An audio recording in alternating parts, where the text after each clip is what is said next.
যেতিয়া ইলেকশ্যন পাৰ হৈ যাব আমাৰ ফালে মেলি দিব। আমি চৰকাৰক ইমান অনুনয় বিনয় কৰিছোঁ যে আমাক এখন নাও দিয়ক। আজি প্ৰতি ঘৰ মানুহৰ যেতিয়া অসুখ নিসুখ হয়, ইফালে নদীত ফাইটাৰ চলাব নোৱাৰে, চৰকাৰে বন্ধ কৰে। যেনেকৈ আমাৰ আগৰ পৈতৃক সম্পত্তি কাঁহৰ বাচন নাইকিয়া হৈ ষ্টীল বাচন সমান আমাৰো আজি সেই একেটা গতিতে পৰি গৈছে চৰকাৰখনত। আমাক আজিলৈকে ৰিলিফটো দিবলৈ তেখেতলোকে বহুত সংকোচ কৰে যে তেখেতলোকৰ পাকেটৰ ধন যায়। চৰকাৰে যেতিয়া আপোনাৰ আহিব ইলেকশ্যনৰ আগত আপোনালোকৰ কি কি সমস্যা আছে কওকচোন। প্ৰতিজনে ক'ব আপোনালোকৰ সমস্যা এবাৰ সমাধান হ'ব, কিন্তু যেতিয়া ইলেকশ্যন পাৰ হৈ যাব আমাৰ ফালে মেলি দিব। গতিকে আমি তাক লৈ আমি চৰকাৰক গৰিহণা কৰিছোঁ।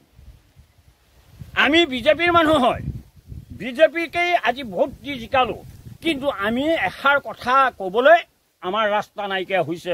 ভৱনগাম আহিছে, তেখেতকো মই কতবাৰ এপ্লাই কৰিলোঁ।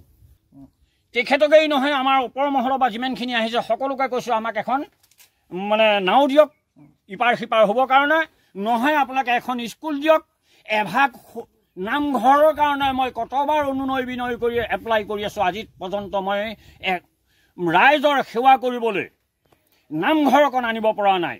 সমস্যা আজিয়েই নহয়, আমাৰ প্ৰায় 17 চনতে আমি সৰু ফাকুৱাৰ চেচুগুৰিৰ পৰা আমি স্থানান্তৰি হৈ আমি বাঘে ধৰা নতুন চাপৰিত বাস কৰি আছোঁ হয়, আৰু সেই দিনৰ পৰা আমি সমস্যাত প্ৰতি বছৰে পৰিছোঁ। কিন্তু আমি চৰকাৰক ইমান অনুনয় বিনয় কৰিছোঁ যে আমাক এখন নাও দিয়ক, আৰু সেই নাওখনে আমি যাতে আমাৰ অসুবিধা হ'লে বেমাৰী কুমাৰী আমি ইপাৰলৈ নিব পাৰোঁ।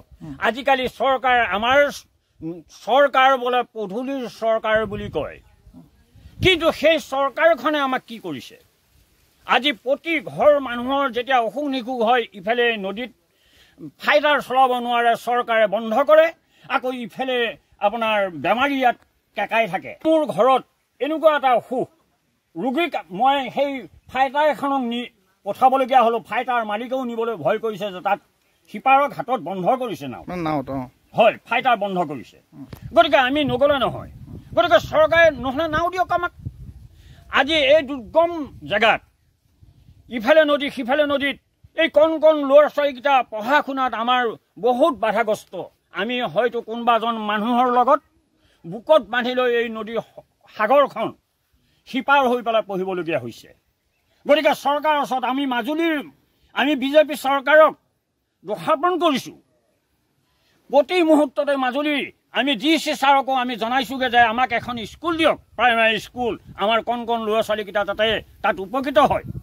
এতিয়া তাকে এই হ'ব বুলি কয়, মুখেৰে কওঁ, আমি এপ্লাই কৰি চাইছোঁ এই হ'ব যাওক, কিন্তু আমি অহাৰ পাছত বছ পাহৰি গুচি গ'ল। গতিকে আমি সদায় প্ৰাৰ্থী চাইহে আমি আকৌ পুনৰ থিয় দিম বুলি ভাবিছোঁ।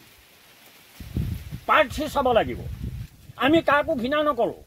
চৰকাৰৰ ওপৰৰ মহলত ভালেই, আমাৰ পালি নেতাসকলে আমাক সৰ্বশান্ত কৰি নিছে, সকলো ৰাইজৰ পৰা লোন টন কৰি নিলে।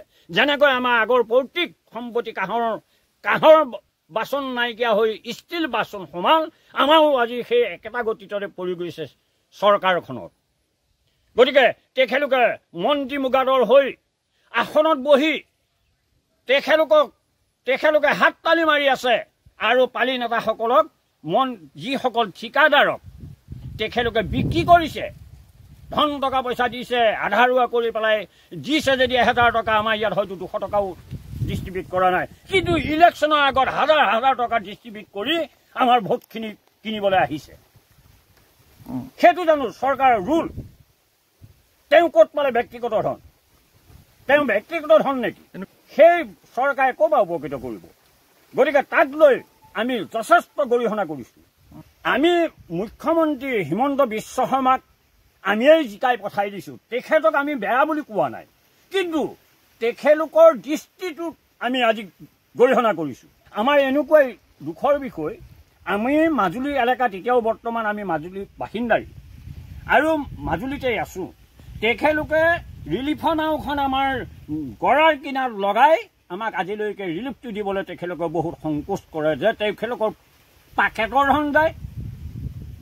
পাকেটৰ ধনেৰে যে তেল পুৰি আহি পেলাই মেচিনখন আমাক পাৰলৈ নাথাকো যথেষ্ট দূৰ আগতেই নাওখন ৰাখি পেলাই আজি দুবাৰমান আমি চাউলকেইটা সৰু নাও লৈ গৈহে আনিব পাৰিছোঁ। আমাৰ যিকেইটা বস্তু আমাৰ ৰাজহুৱা অনুষ্ঠানৰ বা সামগ্ৰী আমাক দি যদি সন্তুষ্ট কৰিব নোৱাৰে তেতিয়াহ'লে তেখেতৰ প্ৰতি আমি কি ভাবিব লাগিব?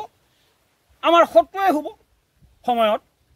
আৰু এনেধৰণে যদি চৰকাৰে আকৌ পুনৰ আবৃত্তি কৰে তেতিয়া সেই সকলো আমাৰ শত্ৰুৱেই হ'ব বুলি মই ভাবোঁ।